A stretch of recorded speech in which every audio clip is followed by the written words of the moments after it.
Pinatikos ni Caloocan Representative Edgar Egay Erice ang mababang bilang ng mga kongresista na nagsupubliko ng kanilang Statement of Assets, Liabilities and Net Worth o SALN.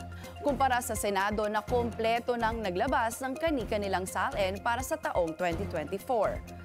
Sa panayam sa The Spokes ng Billionaire News Channel, sinabi ni Erice na 20 pa lang sa 316 House member ang naglapas ng kanilang SALN, wala pang 10% ng kabuuang bilang.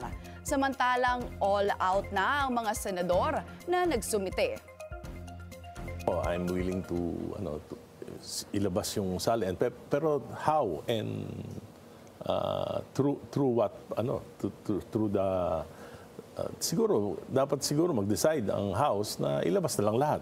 Wala nang mukhang ano ba ang tugon ni Speaker ngayon sa mungkahi mong well, because we are on recess. Si Speaker, by the way, released his SALN. Siya yung isa sa una. Wala ba kayong direct instruction from the Speaker? Wala pa.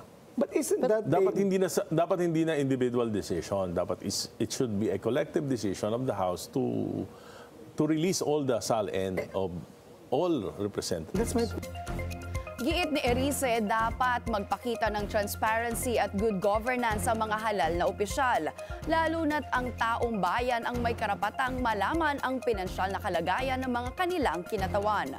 Bagaman una nang naglabas ng SALN si Speaker Martin Romualdez o former Speaker Martin Romualdez, sinabi ni Erice na wala pang malinaw na direktiba mula sa liderato ng Kamara para hikayatin ang iba pang kongresista na gawin din ito.